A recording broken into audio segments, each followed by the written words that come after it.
This is Pete Moore on Halo Talks NYC. I have the pleasure of bringing to our audience Beverly Wolfer, Executive Director of many things on the nonprofit side. We're going to talk today about health literacy. We're going to talk about giving back to the community. We're going to talk about education. We're going to talk about awareness. And we're going to talk about her role in making that happen. So, Beverly, welcome to the show. Thank you so much for having me today. So I know you met Dave Ganelin at a networking event, which a lot of people do because he attends a lot of networking events. So he's a networker and always finds right people to bring on the show. So you've made a very selective screen by Mr. Ganelin as our chief marketing officer and executive producer of Halo Talks. So Beverly, why don't you give our audience a quick bio on yourself, and then let's talk health literacy. Sure. So I've been with Tina's Wish for almost 13 years. I came at a time in my life when I was making a career pivot. I was in the commercial management consulting sphere with Booz Allen and Hamilton. And I needed something where I could take all of those incredible skill sets I had and take it to a new community. And I found it here at Tina's Wish. I recognized that I could take all of my business background because running a not-for-profit is running a business, as well as the opportunity to really love coming to work every day in support of an incredible mission. And it also allowed me to continue to use some skill sets I had learned when I started my own family foundation to support American and American Jewish troops. Gotcha. So talk about Tina's Wish, started in 2008 in memory of Tina Brozman, Chief Judge of the SDNY Bankruptcy Court. What happened there? She was diagnosed with ovarian cancer, and tell us, what transpired from there, and then how the foundation got set up. Sure. So Tina Brozman was this very inspirational jurist. And unfortunately, she was diagnosed too late with ovarian cancer, which is a story we frequently hear.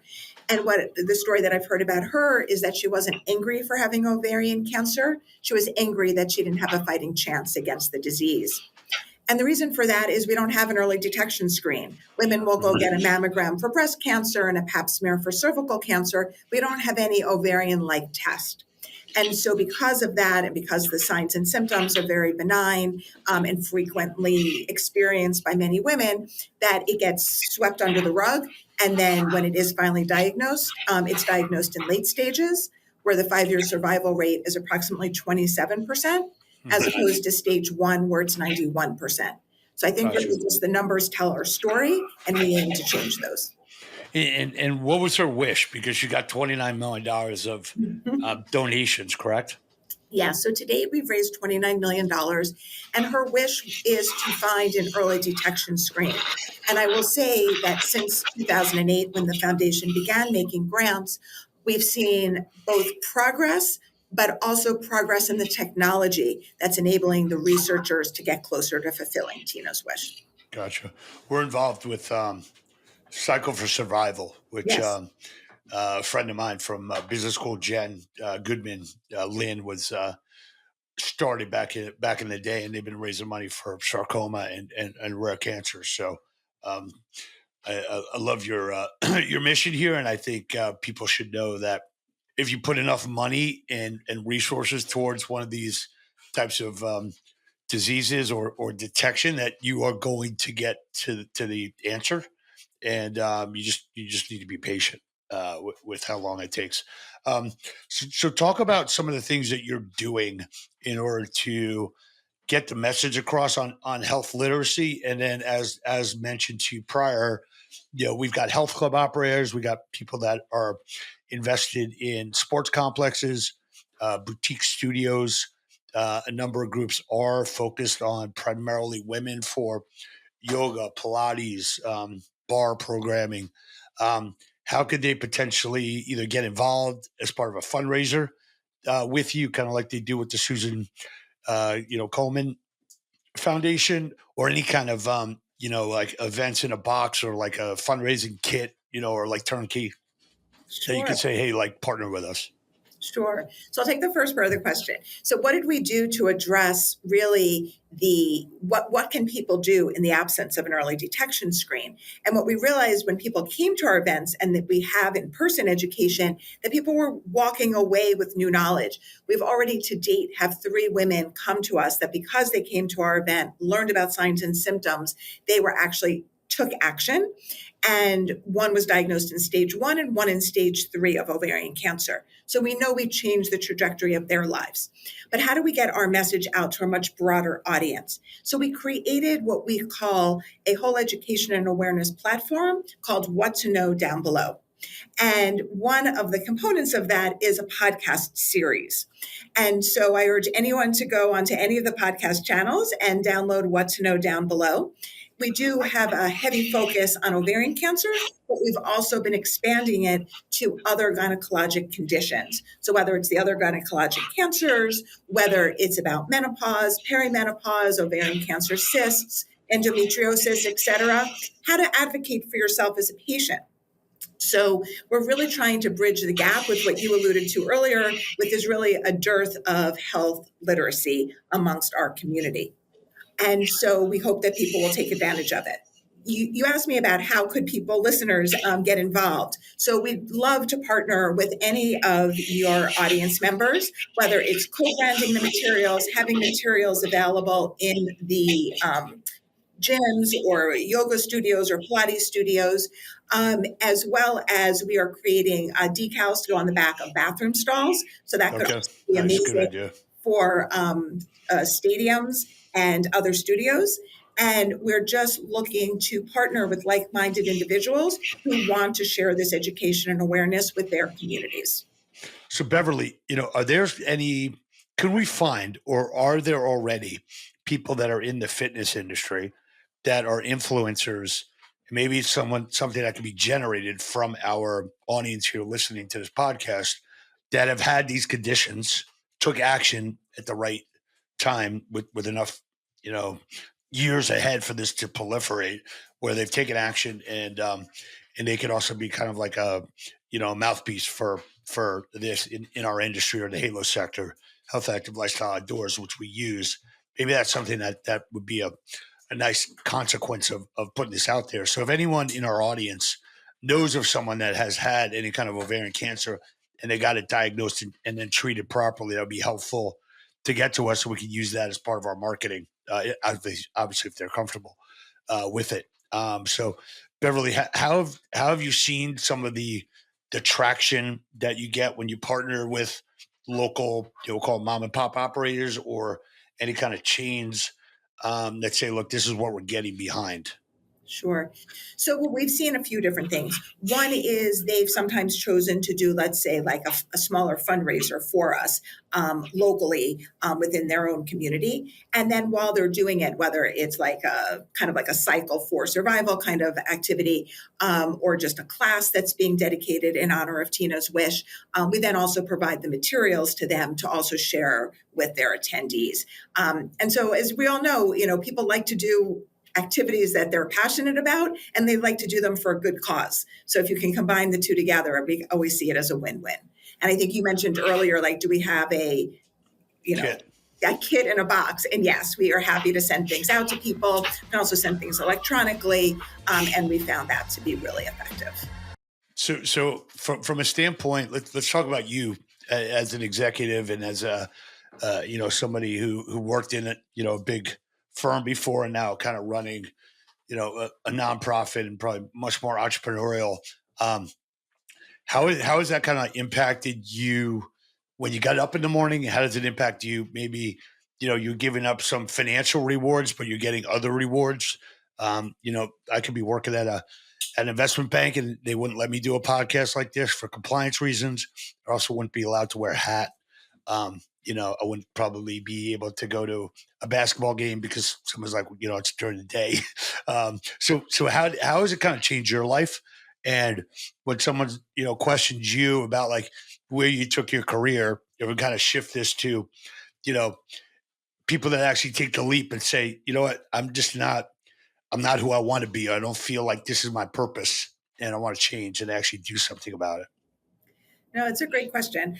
I have to say, every day when I get up, I'm not necessarily saving or impacting someone's life with the education and awareness, but overall, because I'm still doing things like HR and accounting and an audit and bookkeeping and, working with the teams that support us in all of those activities. But at the end of the day, I also know what the purpose is for and why I'm doing what I'm doing. And when we host events, I was just in DC last week and the week before in LA, and people come up to us and are like, I had no idea about anything you just talked to me about. And we do it in under 30 minutes. And it doesn't matter the educational level of the audience, people always leave with always call it like a nugget of new information. And from my perspective, at the end of the day, I tell everyone I hire onto my team and I tell prospective donors, my goal is to put myself out of a job. My goal is for us to solve Tina Brozman's dying wish and to find an early detection. And I can't think of a better way to put on my next resume, how to put myself out of a job because we solved the problem that we went into solving, right? So many businesses are always just there like, oh, we'll just keep doing what we're doing. But we're constantly innovating, funding new science, creating new education awareness opportunities, and impacting more and more people. And to me, that's what gets me up in the morning. Yeah, I mean, that's great. And just to get a little bit personal, because it's our 15-year anniversary tomorrow for Integrity Square. Thank you. And we've got about 600 podcasts. We've got a Halo Academy. We're trying to get this word Halo out there. And I was kind of reflecting just to give our audience a little bit of background here. It's appropriate to do it based on what you just said. Is like I feel like I'm pretty close to like accomplishing my mission, where there's been a lot of money that's been invested in the health club and the Halo sector over the last 15 years. There's a company that was 17 clubs back in 2012 that we sold to a private equity group. It's now 115 locations. It's gone from 10 of EBITDA to 110 of EBITDA.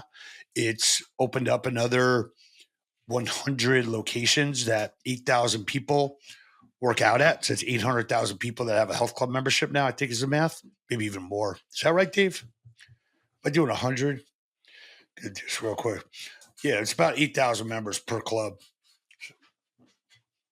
To 8 million, actually, shit, dude, not 800,000. 8 million people have a fitness facility that they work at. So I'm thinking like, to you saying like, hey, I want to shut down. I want to take myself out of a job. It's such like a powerful thing to be able to say that you want to do because you had a mission and it might actually just be eradicated. Like it's not an issue anymore. So I ask people here on our audience to think about if you were to be able to put yourself out of a job and actually go and do something else that needs you because you don't take your skill set and you'll say, okay, what's the next problem? Like who's the next Tina and what was her wish and who hasn't solved that? So I applaud you for thinking that way and actually articulating that way because there's nothing better than saying like, hey, I finished what I needed to do and now I'm going to go do something else. On our anniversary, I'm thinking like I'm almost like at that point where Dave, thanks to you and me and everybody else, like we're getting close to like the seventh inning of this thing. So anyway, just want to add that in. So thank you for letting me do that based on what you said that pinched me in a certain way. So as you look forward, you've also got another foundation that you run related to your brother who was killed in Iraq, and there aren't that many. I mean, I'm sure there are several thousand Jewish Americans that are still in the army. Thankfully, I didn't have to go. It's one of the blessings, I guess, of being born in this era where there was like a Cold War and no one had to actually go in there. So talk about your brother's decision to join the army, which I don't know if my Jewish mother would be like, that's a great career choice, Pete. Like you should really go and fight for the country. So how did that transpire? Sure. So my brother, when he went to WashU in St. Louis, made the decision to join ROTC, Reserve Officers Training Course. And that was in 1989. Wow. And my dad was in the reserves. He did not fight active duty during Vietnam, but but our grandparents definitely served in World War II, my brothers and I. And so my brother joined ROTC at WashU. He graduated as a second lieutenant in 93, and they didn't need active duty troops, right? This was pre 9/11. And so he stayed in the reserves And then it wasn't until 2005 that my brother was called to active duty in Kuwait. And then he was called back in 2005 to Kuwait and 2008 to Baghdad. So she's a year older than me. I went to Emory, which is basically like the Wash U of St. Louis versus Emory in Atlanta. So um, I never even thought about joining. I don't even know if they had it there, but quite a decision for him to be making. It really was. And, during all that time, and even when he went away to Kuwait in '05, he was married. He had one child when he left to go to Kuwait. And his second child was born when he was in Kuwait. And he didn't hold her, my niece, until she was 8 months old. Wow. And so I always tell people, think about the sacrifices, even beyond the ultimate sacrifice my brother paid. But it's really a family commitment to our country, Sure. to upholding our values, and to doing something truly selfless. I mean, as you and I were both saying, you were saying about how you've started this business. I've gone into the not-for-profit. We get to make those choices. But once you make a commitment to the military, you can't just back out. Right. My brother's first deployment was for 13 months. And then his second deployment, when he went to Baghdad, he had only been there 3 months when he was killed by an incoming missile that we know came and was funded by Iran. Wow. It's crazy. So what's the nonprofit there surrounding, and what are you trying to do Sure. to basically like support his memory and what he, quote unquote, his wish? Correct. So my mom is very fond of saying that we're my brother's memory keepers. And so we're determined to keep his legacy alive, not only for his children, my children, but really our greater community. Because as you said, you don't know very many people that have served, let alone an American Jewish soldier. And so we also didn't want to simply be an Amazon fulfillment center. So we also do education and awareness programming, whether it's for Veterans Day, Memorial Day, or throughout the year, with schools, community groups, churches, synagogues, etc., for both children and adults. And there's always then a call to action. And we make care packages that we then send overseas to our deployed troops to let them know that there's people at home that are thinking of them beyond their mom and dad.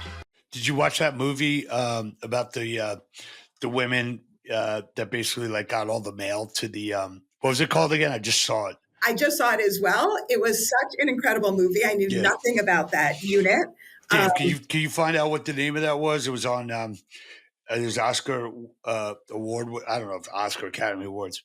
Yeah, it was great about all the African American women that were basically deployed to get through the mail to make sure it got to the soldiers. And it was like they took over like an old church, or they took over like an old school or something, and like had like just awesome like assembly line. They were figuring everything out and got it out in like 6 months. They were basically like set up there to fail. Right. And succeeded. The one thing that I've been thinking about lately, because of my grandfather passed away like 20 years ago, and I wrote up this like top 10 list, and he's probably the only guy who like had all of his grandchildren sequentially like in a car where he fell asleep on like the Meadowbrook Parkway and like got him home safely, it's crazy stuff. But like the biggest thing he did was he got on a boat, from Odessa to come to America. Like it's the most important thing that he ever did, and set up like this chain of events. Do you think right now that it's like harder to keep people's memory alive because there's so much social media and there's so much, you're inundated with so much information that people don't really take as much time to remember the past because there's so much in like being inundated with information that they don't make time for that? It's one of the things that's been bothering me personally. It's actually a great question. I mean, I definitely think, right, it's like whatever comes through your feed, that's what's on top of mind present. Yeah. But interesting, when I do post about my brother and I do post about the programs, the engagement that I get is tremendous. And I think that comes from the fact that people are proud to be American and they don't know how to demonstrate that. Yeah, true. So when I provide an opportunity for them to come to an event or to write a letter or to bring me into their community, they actually are really excited and proud to do that. And so it becomes a twofold. Not only can I honor and remember my brother, but then we get to engage and hear about other people's stories as well of service. That's great. Well, it's been a pleasure talking to you. I love what you're doing and your mission. And I hope you accomplish your mission, in due course so you can go take on another mission and challenge that you will succeed at fulfilling, with your brother succeeded his mission, obviously, as well.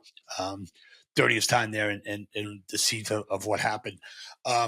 So we'll get all the information out. Maybe we can sync up after the podcast launches, try and target a couple of fitness studios that are primarily women's communities that are age appropriate, that we could do some tests with. And from our audience, I'd love to see if we can find a couple of people who've had ovarian cancer detection early that would be able to be a mouthpiece and an advocate for this, because it would be a shame to have people learn about this later in life and know that if we had just one, piece of information that gets to them as an aha moment, that this just doesn't have to happen to other people. So thanks for everything you do, Beverly, and thanks for coming on Halo Talks. Thanks for having me, and happy anniversary. Thank you. Appreciate that.